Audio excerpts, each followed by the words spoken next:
Hey, pet parents, I'm Dr. Katie Woodley, the natural pet doctor. You may have heard kibble isn't the best, and I do agree with that. But sometimes we have to feed kibble for whatever reason it is, whether it's financial, whether it's all we have access to, whether we're lacking in time to do fresh made diets or feed a raw food diet. That is okay.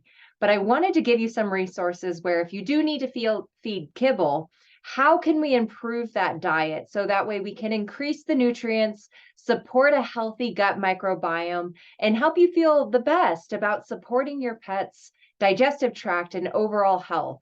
So, I hope you find this video helpful and some tips and tricks that I use for my patients when we do have to feed a kibble diet. Enjoy.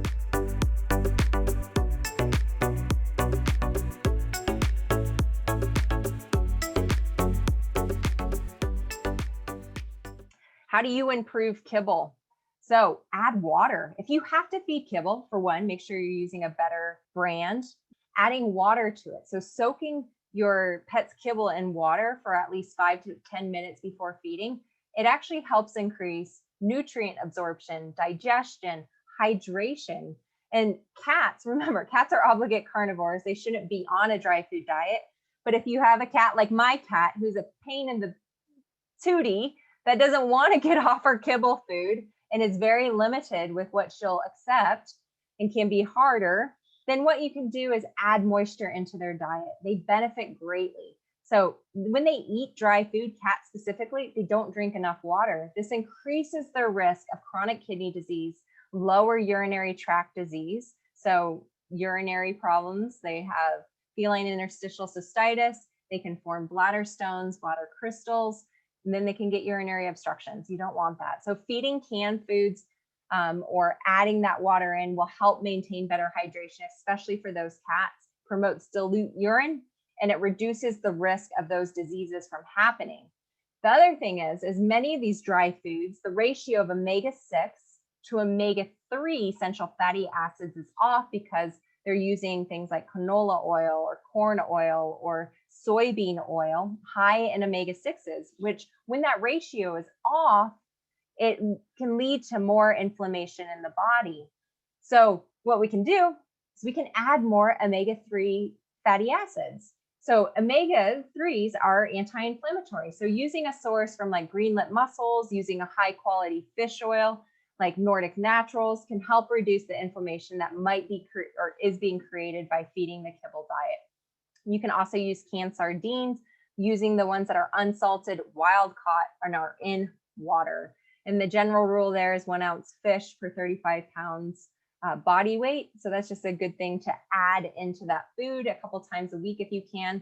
And then we can also add in raw goat's milk or kefir. And there's a lot of brands there that I listed, and there's others. You can use local farmers and support them to provide good sources of enzymes, probiotics, support optimal microbiome health and digestion.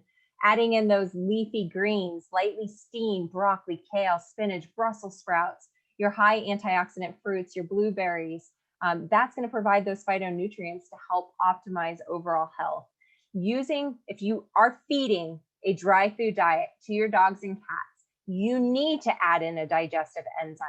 As we talked about the physiology, the pH of the stomach, we're going to talk about this with raw food diets, is lower. It should be lower. But what happens when we feed them a higher carbohydrate diet, the pH goes higher. It can be harder for them to break down their food. And also that food is a lot harder to break down anyways, because our pets are not physiologically made to eat a 50% carbohydrate diet. They don't possess enough enzymes. Yes, some have developed that, but a lot haven't.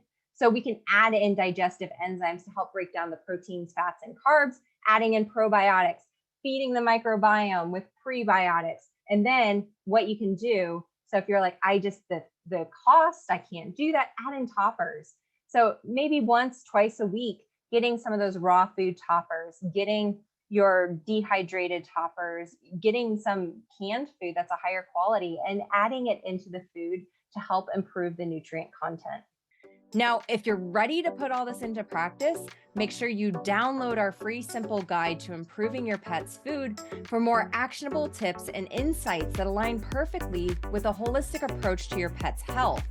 This download also lists out many of my favorite pet food brands that are transparent about the ingredients that they are using to help you get started. You'll find that link down in the description below.